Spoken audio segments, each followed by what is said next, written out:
niyo ba na may bagong sleeper bus si Elaville? Tada!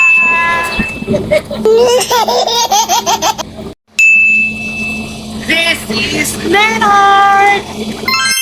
Sa video ito, titingnan natin kung ano ang bago dito sa bagong sleeper bus ng Elaville. Alam niyo ba, ang taco bus na ito ay gawa sa Vietnam. Ang makina ng bus na ito ay at ganito naman ang loob ng Mobi Home ng sleeper ni Elaville. Meron siyang malaking beds. Wow! Magandang ceiling. Nice! May air duct. Meron din siyang Interior reading light.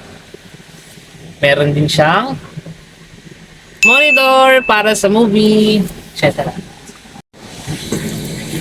Hello! At ito naman ang POV natin pag tayo ay nakahiga sa sleeper ni Elaville. As you can see, ganito siya kalapad. Yan. Pwede ang dalawang tao, pero hindi pwede ang dalawa. Para hindi din kayo mahulog sa biyahe, meron din itong seatbelt. Like this. Meron din siya sa baba. Dito.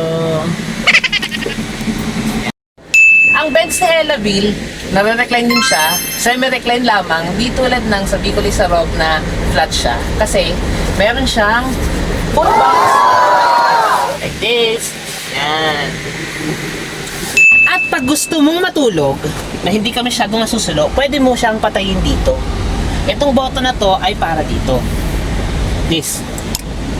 At ito naman button na to ay para naman dito sa ceiling. This. Yan. At ang isang button naman na ito ay para dito sa ating TV monitor. Pag pinindot mo yan, ganito ang magiging kalalabasan niya. Ano ba? Wow! Yan. Guys, hindi ito touchscreen. Ito ay individual monitor lamang. Pwede mo siyang patayin ng sarili mo, pero nakakonekta siya doon sa driver.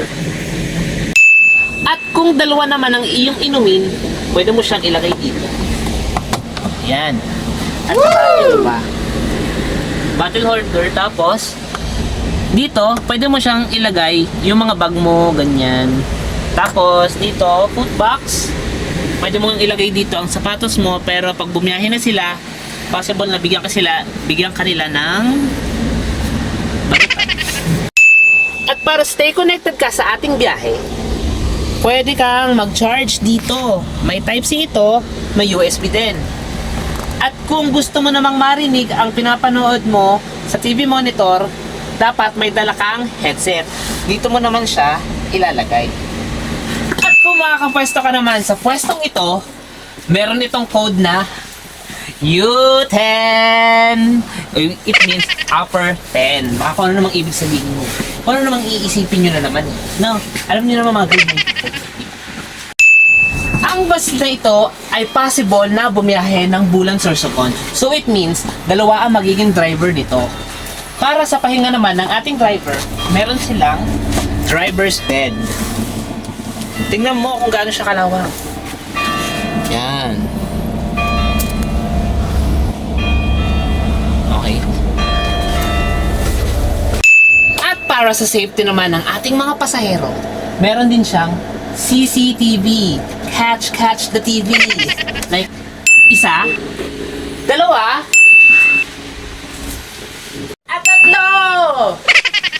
At kung nakakaramdam ka naman ng pangingilig, at feeling mo naiihi ka na, ito naman ang ating common CR.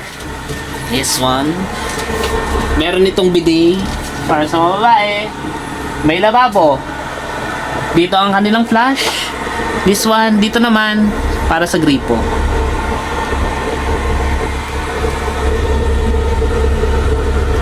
At ganito naman ang driver's cockpit ng bus na ito. Tingnan nyo. Tingnan nyo. Napakaganda naman, no? Meron din itong 6-speed transmission with 1 reverse. At alam nyo ba, ang headlight ng taco na ito ay hindi buo. 3 piraso siya. In case na masira man ang isa, mas mura siyang palitan. So paano ba yan? Eto lamang po. This is Kuya Leonard. Ride safe!